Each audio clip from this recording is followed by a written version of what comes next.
You're listening to the Business Club for Grown-Ups podcast with Jessica Fearnley.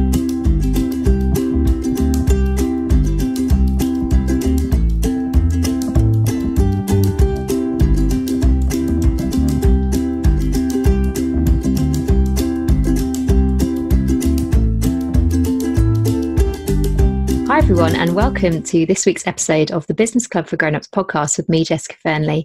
I'm really pleased to have Nadia Finer as my guest this week. Nadia, welcome to the podcast.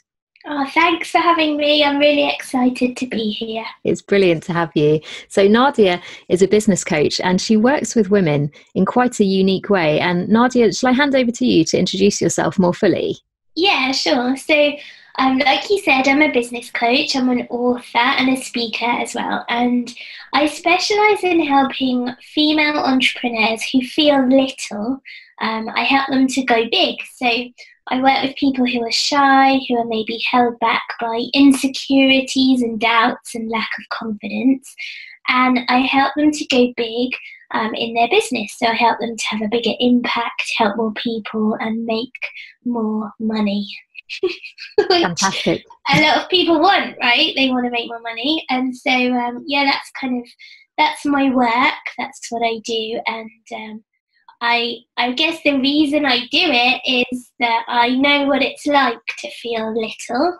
And yeah, there's a little bit of a story attached to that. So shall I tell you the story? I would love you to tell us the story, Nadia. Okay, I'll tell you the story. So essentially, it all began when I was about 15, and I was at school in a language laboratory, and we used to have these headphones and tape machines, and it was new, and you had to put the headphones on, record yourself speaking French, which I duly did because I liked speaking in French, and you hit record and then you would listen back to what you had just said.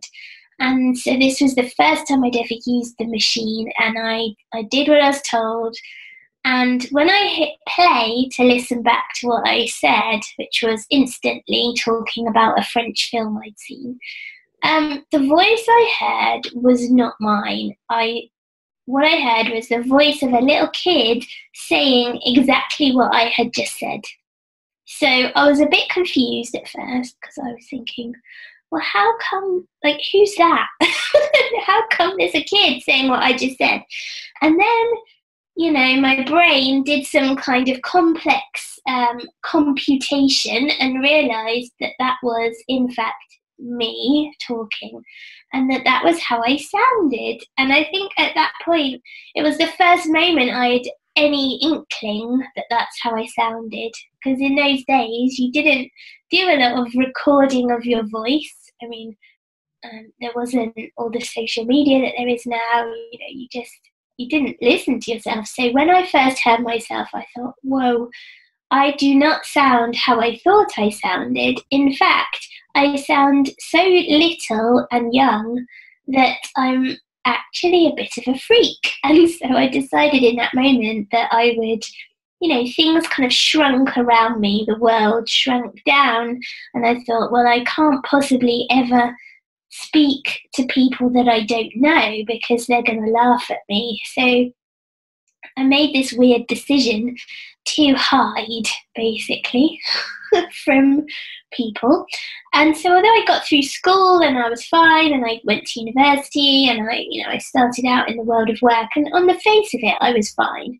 But I was holding myself back because I was not doing things that I would normally have done. I wasn't presenting my work or giving any kind of talk or being in a video or going on stage for any reason whatsoever. I would hide. I wouldn't even phone people that I didn't know. And, you know, whilst sounding like a little kid has certain advantages, you know, people know who I am when I phone them. The Thai takeaway guy, he knows me. I don't even need to say that. I hardly need to say anything. They know it's me. I could have a sideline in, you know, being in cartoons. People always say that to me. And I could probably run, I think, some kind of weird sex line thing for parents, but I'm not going to do that. But it's embarrassing, people ring my house and they ask to speak to my mum, and they do that all the time, and I'm like, I am the mum in this house. What are you on about? I think that's really interesting though, Nadia, because I feel like lots of people have something about themselves that they just think, oh, I wish that I wasn't like that. And I know the first time that I read your story, I was like, oh my gosh, because for me, myself, I look so young for my age, so I'm nearly 36, but I could still pass for probably 23, 24, which at the age that I'm getting to, it's starting to be a bit of an advantage. But I think I've always felt this sense of like, I don't look like a grown up. And now I have kids. I remember when my first son was born, pushing around the pushchair and being like, I hope people know that I'm not like a teenager. And, I'm actually like a wife, and like I planned this child. I haven't had to stop school to have this baby.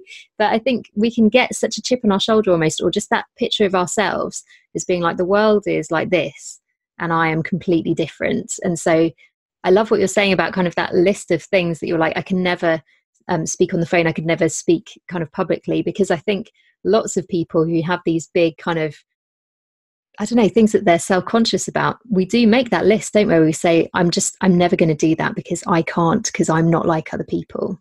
Yeah, and I think, now looking back on it, having gone through this journey, I think, my God, how sad that we are holding ourselves back in that way when there is no such thing as normal. And actually, you don't want to be the same as anybody else, because the world will be a much more boring place. And we'll talk more about this, but I think it's so important in business to be yourself and to just not try and feel like you have to fit this cookie cutter mold of an entrepreneur. And so as an entrepreneur, things got kind of interesting, because you can imagine that there's a huge emphasis on visibility, right? You need to be out there. We're always telling each other and ourselves, I've got to be out there, I've got to be visible.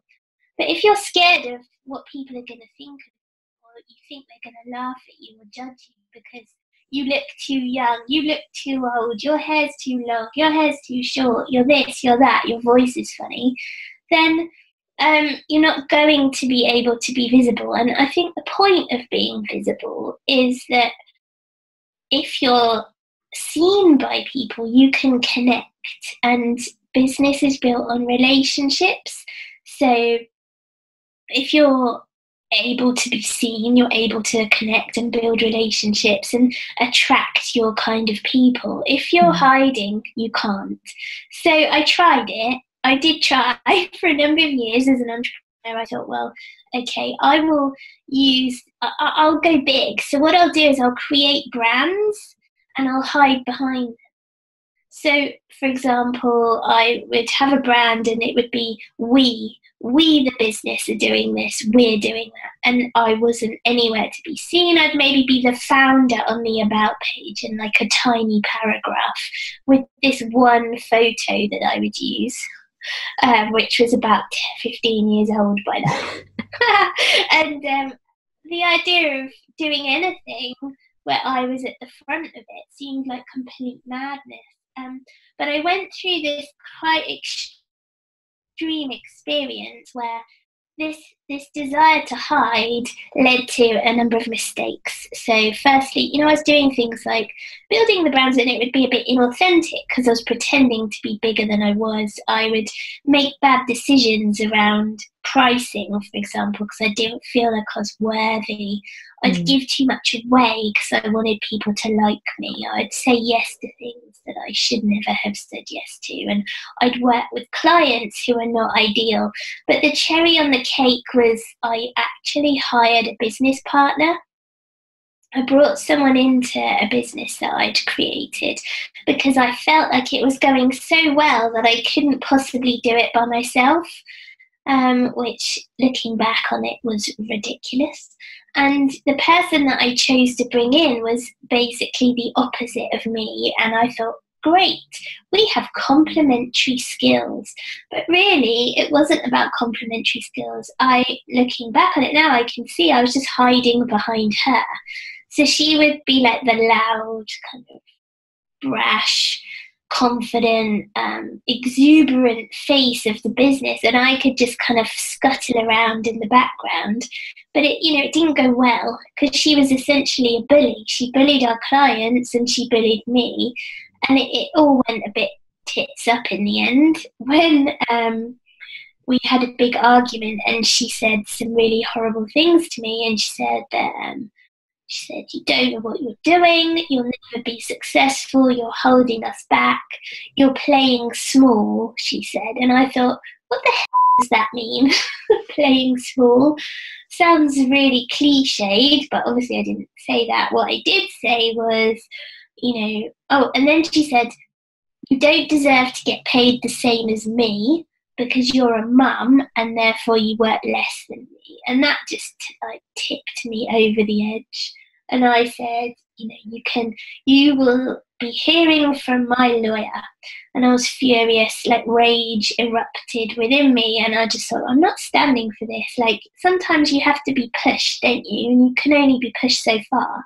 Yeah, definitely. And I'm sure lots of people listening to this can really relate to that, of just feeling like I'm inadequate in this area, so I need to find this person who will sort of shield me from that, and they can go out and do those things that I don't want to do because I'm too afraid to do them. But never, I think if that's your reason for doing it, it never really gets the results that you want, because it keeps circling back to this huge arrow being like, you have got to get out there and you've got to properly do this.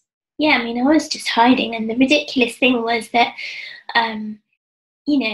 you can probably tell, and we know each other a little bit, I'm a certain way, I'm me as a person, as a business owner, what you see is what you get. I'm just this is just the way I am. I don't lie to people, I don't cheat, I don't I'm just completely honest, I'm kind, I always treat people like they're my friends, and bringing someone in who does not share those values is not a good decision.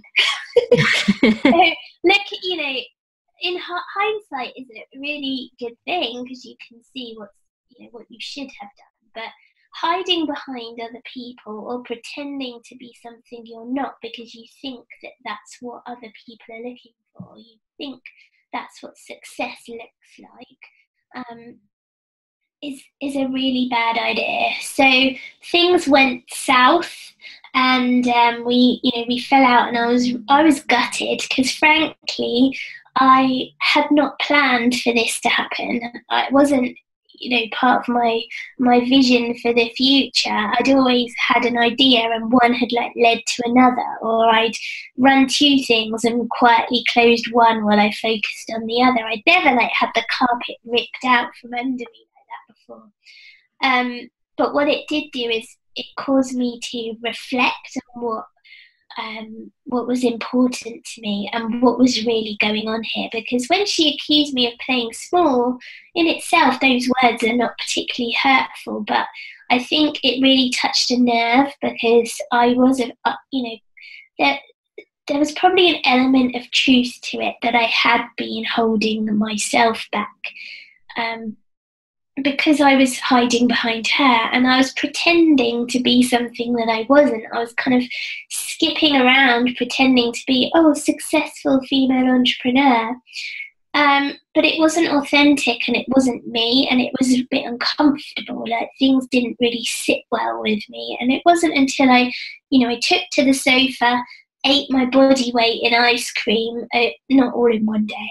Not even I can do that in one day, but over the course of many days. And I realised that I needed to be myself in my business. It was time. And it was time to stop hiding from the thing that was holding me back. There's a quote by Joseph Campbell, and he says that the cave which you fear to enter holds the treasure you seek. And so for me, that cave was, my voice was in the cave, and I was hiding away from it all this time, and I just decided that I needed to face up to it and acknowledge the elephant in the room, so to speak. So now, rather than pretend, obviously I wasn't putting on a deep voice or anything, but I just think it's important to acknowledge the thing that's worrying you and be open about it. And I took it as, I think that would be like on a very basic level. But then if you're going to ramp that up and take it to a more extreme level, what I did was I created a brand around it. So my business is actually called Little Voice Big Business, and my podcast is called Little Voice Big Business. I've written about it in my book. I talk about it when I give a speech, and I'm open about the stuff that I'm afraid of. I'm not someone who just pretends that everything comes easy, and that being visible and being a personal brand is like a completely natural thing for me to do, because I still get, I'm still afraid. I still have the urge to go and hide. But honestly, deciding to be myself in my business and to create a personal brand was the best thing that I ever did. And and that's really powerful, isn't it? Because I think so often it's like exactly what you're saying, the things that we're most afraid of, we gain so much when we're ready to push through that fear. And instead of just being like, I can never do XYZ, I can never talk publicly, I can never go out and be taken seriously, whatever the issue is that you're feeling, I think it becomes such a prison for you, and you get so stuck in this little circle that you've made for yourself of like, well, there's so many things out there that I can't do, that then you're quite frustrated almost, aren't you, at where you've ended up, because you're so dependent on external things to try and move you forward in your business. And by actually embracing those things about you, like I love what you said there, Nadia, just about being honest about the fact that there are things that you feel funny about sometimes. Actually, I think that connects with an audience so effectively, doesn't it? And you don't say it like that to make the connection, but it's almost like if you can just face that fear, people don't just go, yeah, you're right, you never should do anything, we agree with you.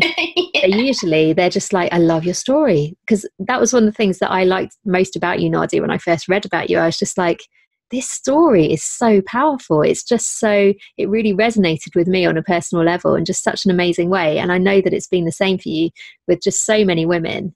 Yeah, I think the power of stories to connect is amazing. I love stories, and I think you're right. When I share my story, it resonates with people, not because they say, oh, I've got a little voice too. Often it's something else. Like I have met one or two people that have got a voice related thing, but we're all held back by ourselves in some way. And so all I'm doing is sharing my story and showing how I've pushed through it, and that now, I'm on a mission to help other women to go bigger in their businesses like I have done, because it's almost a metaphor, really. So on a very practical level, it holds you back, but it's a metaphor keeping you small because of the little voice. And then now I help people to go big, but in their business through practical strategies, things they can do to scale, as well as overcoming the mindset stuff. So I think when you're trying to write your story or sharing your journey, the important thing is to pick an aspect of it which relates to what you're doing now and your purpose. I feel like often people share a story or they share all the stories, and it's less powerful because it becomes like a chronological report of everything you've ever done. Whereas if we can look at it a little bit more figuratively, I think that's the word, and you try and pull out the principle of what you're trying to say and how it therefore relates to what you do now, I think that's where it can become really powerful. Definitely. And I think everyone has something, and it doesn't have to be as obvious as my little voice. But for me, like with the voice, it therefore means that if I'm going to embrace it fully, I have to do things like podcasts, because then it is about the little voice. Do you see what I mean? Like you have to go all in. And the minute I decided that I would go all in, face up to my fear, and then push it as far as I could possibly push it, that's when like really interesting stuff starts to happen. And, if you think about the landscape, the entrepreneurial landscape, where innovation is so important, and a great way that we can be different and unique and come up with new things is to pick within ourselves, and yet we don't do that. And that's so powerful, isn't it? Because yeah. that's literally the thing. Sometimes the things that we're most afraid of, they're the things that become our superpowers. And I don't know. So I remember early in my business when I was still having a lot of these thoughts about like, people are not going to believe that I have career experience because I look so young. And I was at a networking event actually, and someone came up to me and he said, "Oh, you know, nice to meet you." We chatted for a few minutes and he said, "Can I just give you some feedback?" Which, you know, those are the words that you sort of dread a little bit, aren't they? Terrible. He just said to me, "You look really young. I think you need to dress a bit older." And I was kind of thinking, oh my gosh, the thing that I've been most afraid of has literally just happened. What am I going to do? But then it was funny the way that actually played out in my mind, because I think I'd been so fearful that someone would say exactly that. And then he came up and he said it. And part of me this voice just came out sort of inside almost and in my head. And I was just thinking, you're wrong. I don't need to dress older. I'm perfect the way that I am. I don't need to change anything about myself. I actually have clients. I'm doing my business well. You've given me the feedback I was so scared of getting, and actually it's just bouncing off because I don't believe you. And it's amazing. It's brilliant. I love that. I really want to punch that guy in the face, but at the same time, I think thank him because he did you a favor, and I think you're doing exactly the right thing because you're embracing the fact that the thing about you is that you look young, and you've built it into your brand. You know, it's all about the school for grown-ups, and I think the fact that it ties in and the fact that a lot of people feel that sense of imposter syndrome, you know, you can really tie it into that, and I think a lot of people are going to resonate. So I think it's huge and it's incredibly powerful, but doesn't mean that people, I mean, I'm not even going to say the word I want to call that guy, but yeah, please don't, because I'm trying not to get an explicit rating for the podcast. No, we're not going to get an explicit rating, but that guy who's a total bleep,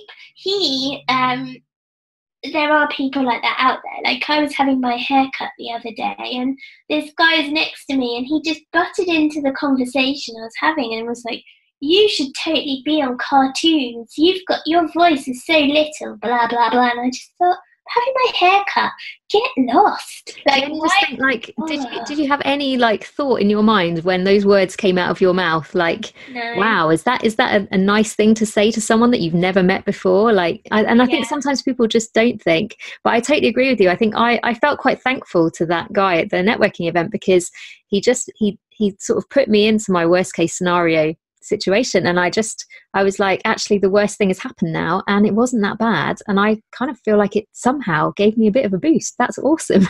And now so you need to work on your comeback. So when someone says something like that to you, you should say, "Yes, I know I look young, and actually that's really interesting you say that because I've built my whole personal brand around this, and I'm using it to attract my ideal clients.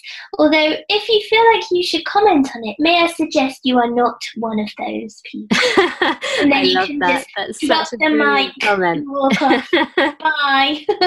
I've got good at those now. That ability to bounce back comes with confidence though, doesn't it? And I think when you're at a very early stage of your business, which I was when that happened, you know, you just feel like you're just going to fall into a heap on the floor because it's so many of the things that you're doing are just so hard and scary. And actually, Nadia, I'd love to ask you, I'm really interested in how you went from being this person who was like, "Oh, I hate my voice, I can never speak." How did you become an entrepreneur? Because I feel like you put yourself on this path almost where you were going to come and bash up against this big barrier that you set for yourself. Did you always know in your heart that you were meant to be an entrepreneur?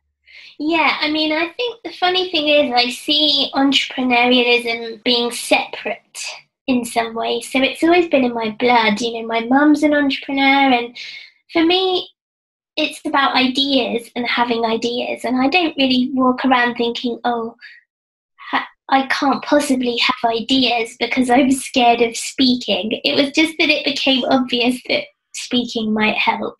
And all I've done over the years, like, don't forget, I have been around for a while now. So over the years, I've just forced myself to take these little steps, one bit at a time. And, it's not easy. Like, I remember the first video I ever made was about 5 years ago, and I was at a conference and I told this woman that she was like, you should so be in videos, you've got a great voice, blah blah blah. And I thought, oh my god, I can't do it, no way. And she literally, like, it wasn't abusive, but she like grabbed me by the scruff of the neck and like dragged me outside. What's happening here? And she sort of pinned me up against the wall and was like, right, stand there, now just say some stuff. And she videoed it on her phone. And afterwards, this is really weird, I don't know if I should say this, but I basically cried afterwards because I was so like relieved that I'd done this thing that was so scary to me. I don't think that's weird at all. I think that's completely normal when you put yourself in a situation that you just really don't want to do, but you almost, by doing it, you're like, oh my gosh, I did it. And it's the relief, and that's years of pent up, like, you can't do that and I can't be this and all that kind of stuff, isn't it? It's the tension that it causes us. Yeah, for sure. So it was like a gush of relief. And I realised, oh, well, nothing really bad happened. I just spoke, and it's, I don't particularly want to listen to it back because I'd feel awkward, but I've done it. And then I thought, well, maybe if I've done it once, I could do it again, and so then I think you just need to have the sort of the desire and the connection to your purpose. So I've always felt like I wanted to help people grow their businesses and make more money and go bigger and be bigger. Like, I hate the idea that as women, we're kind of often kept small. So not just, I guess it's kind of through circumstance, isn't it? Through like being a mum maybe, or being a sister, or looking after other people all the time. And I feel like it's such a shame when you can see people with great talents and yet they're just busy and not getting the rewards that they deserve. And that's always bugged me. And I think it's perhaps that connection to feeling small that I kind of get it. And so I really feel strongly about my work, and I recognise that if I can do these things that scare me, I'm helping a lot of people. And then it's not so much about me anymore. So if I can give that talk in front of like 300 people, I'm going to help a bunch of them to go bigger in their lives and in their businesses. So the fact that I've got sweaty pits and I'm like freaking out is not the main concern here. Yeah. And I think that's really powerful. Like, that's exactly how it works, isn't it? That if you connect with the result that you can get for people, almost the importance of that, it pushes all the personal stuff. Because I think we all feel that, don't we? We can feel very self-conscious at times, when you're doing Facebook Live or any kind of video, and you're just like, oh gosh, my face. And I have this gift, I don't know if you are the same, Nadia, but whenever they do like a thumbnail, it's always of me just pulling the most weird face, and then that's the thing that goes out on everyone's news feeds, and you think, oh, thanks for that, Facebook.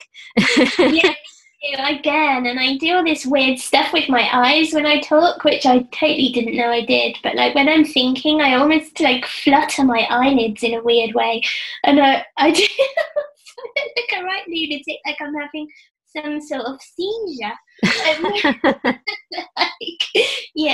So that's embarrassing. So I tend not to like revisit things or watch them in detail too much. I think the most important thing is the message. And actually, so connecting to your message and the reason you're doing it, like, it's probably more than just making a certain amount of money. And I think we sometimes get caught up in the money and the profits. And I mean, I love helping people make more money, but usually that's an enabler.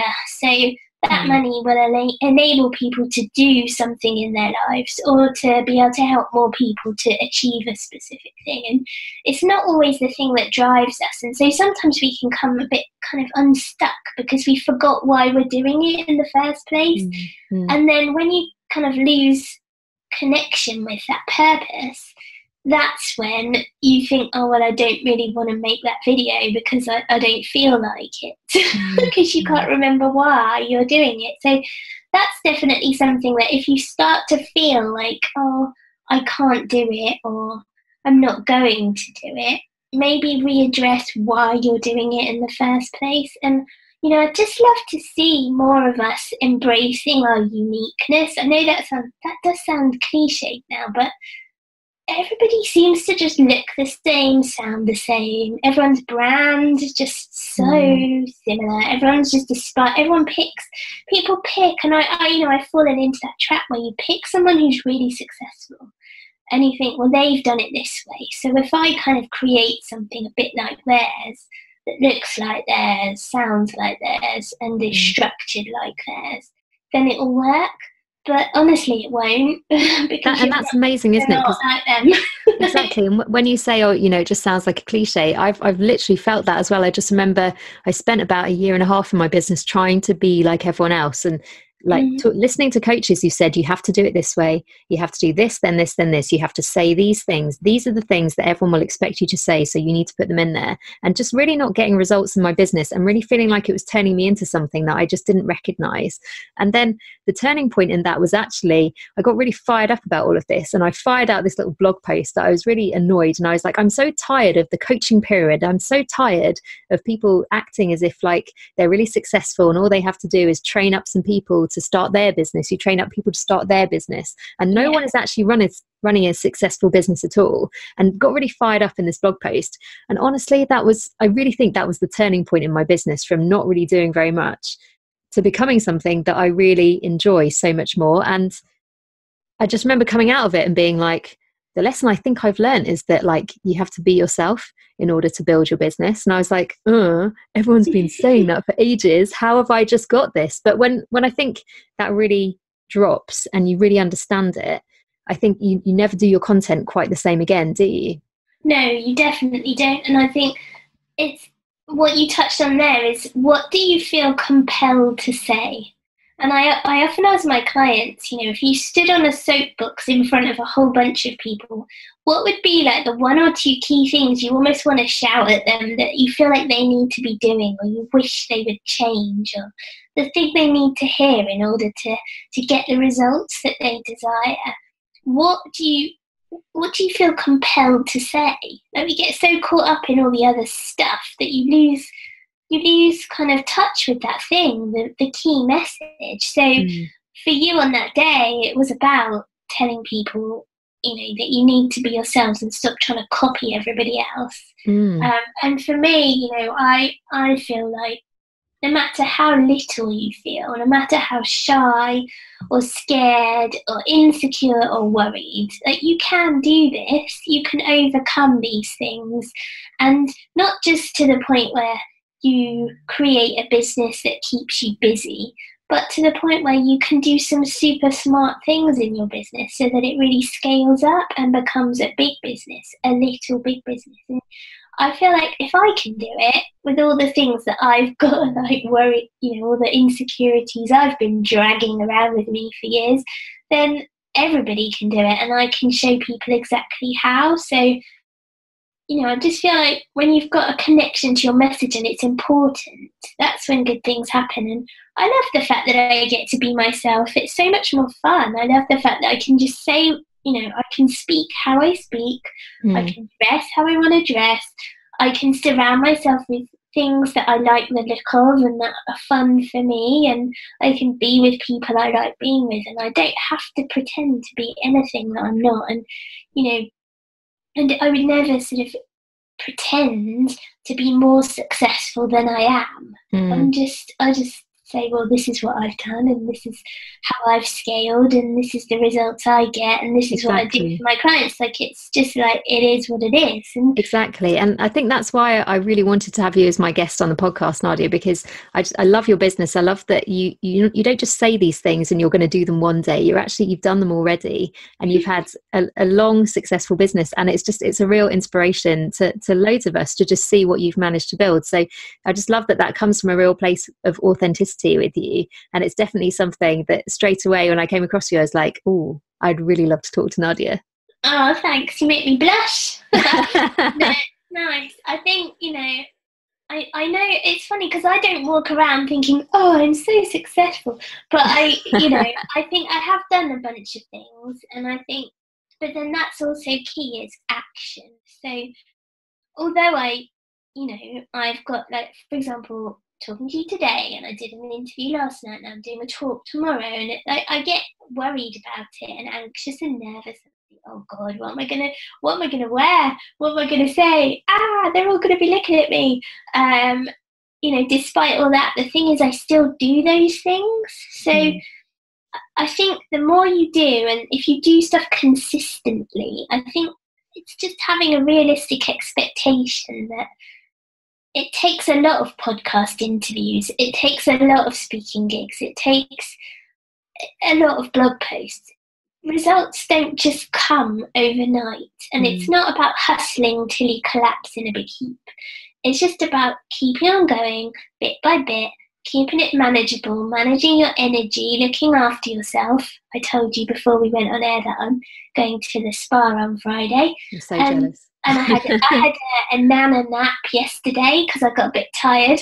Like, I look after myself, but then I keep moving forwards. And so I just really would love people listening to this today to understand that, you know, I didn't just wake up and have a successful business. I didn't follow someone else's formula for success. I've just kind of felt my way along gradually over the years and done a little bit at a time, kept on moving forwards and been myself. And I think that's how to get results. Unfortunately, it's not like a magic pill or something that I can give everybody. Wouldn't it be great if there was one? Yeah, although, you know, working with people who've done it and who've been there and who've got where you want, that's obviously getting guidance and support. I think that really helps. I think for a long time I struggled and I tried to just make all the decisions alone and was so stubborn. I thought, you know, I'll get there in the end. I'll work it out. But I used to go a little bit round in circles and drive myself bonkers, and then I'd be talking to my husband about it. And he obviously didn't care less because he was busy watching FIFA, playing FIFA or watching TV. And he's like, I don't know what you're even on about. Like, can you not just decide, kind of thing. So I think surrounding yourself with people who get it and who can support you is going to help you get there quicker. Definitely. So what would be your one tip for anyone who's listening and is just very scared of being seen and really feels like, oh, you know, that's okay for you guys to say it, but you don't understand what my big fear about myself is? What advice would you give them? Oh my goodness. Well, there's so much advice, but I think the one thing I would say is forget how you feel about yourself. Think about your person, your ideal client, and the fact that you're helping them. And that if you can just take these little steps each day to talk about your work and the fact that you're going to help your person go from A to B, imagine what that's going to do for them and how it's going to change their life. And it almost becomes irrelevant, the fact that you maybe need to wear a bit of extra antiperspirant on that day in order to do it, or that you're like shaking in your boots. That's, you know, that is almost irrelevant, because the main thing is that you're changing lives by what you do. And if you don't do it, you're not. So I would suggest that you kind of get on with it in the nicest possible way and just do a little bit at a time. You know, it's really funny because I've recently taken up boxing and I've done a couple of fights, and I have a coach called Brian who is funny because his approach to coaching is so different to mine. And I can't say what he says to me because it's rude, and you would get an explicit rating on the podcast. But he just says, like, do you want it or not? Just do it. Get on with it. And sometimes I think you do need to hear that you know, I can hold your hand and I can encourage you gently to do it. But honestly, there's bigger things at stake here. Your people need you. And every moment that you sort of sit at home rocking backwards and forwards going, I can't do it, there's people who are kind of flailing around looking for help and not getting it. So in the words of Brian, stop being a bleep and get on with it. I love that. That's fantastic advice. Nadia, thank you so much for being my guest today. Now, you've also been my guest this month in the Business Club for Grown-ups membership program, where you've been teaching us all about the boss behaviours that you need to supercharge your business. Now, people have been watching that over the last month, and it's had some brilliant feedback. It's been so enjoyed and put into practice by people who've seen it. So if you're listening to this and you'd like to find out more about how to become a member of the Business Club for Grown-ups membership program, then just visit thebusinessclubforgrownups.com. Now, Nadia, thank you so much for being my guest today. Thank you for everything that you've shared with us. It's been a real inspiration, and I know that people listening will have really enjoyed it as well. Thank you. Thanks for having me. It's been really fun. So yeah, I hope to hear how you all get on embracing your uniqueness and overcoming your fears. Now, Nadia, I know that you've recently published a book called Little Me, Big Business, and you have a free chapter for listeners of the podcast, don't you? So I'll include the link to that in the show notes to this episode, so people can just have a little read of your book, go out and buy it if they like it. But I know that that's also gone down very well with my current members. So thank you very much for sharing that with us. Oh, you're welcome. I hope you enjoy it, and I hope you think it's useful and amusing at the same time. I'm sure they will find that. Now, thank you everyone for listening. Thank you again, Nadia, for being my guest, and I will see you all next time. You've been listening to the Business Club for Grown-ups podcast with Jessica Fearnley. To find out more, visit thebusinessclubforgrownups.com.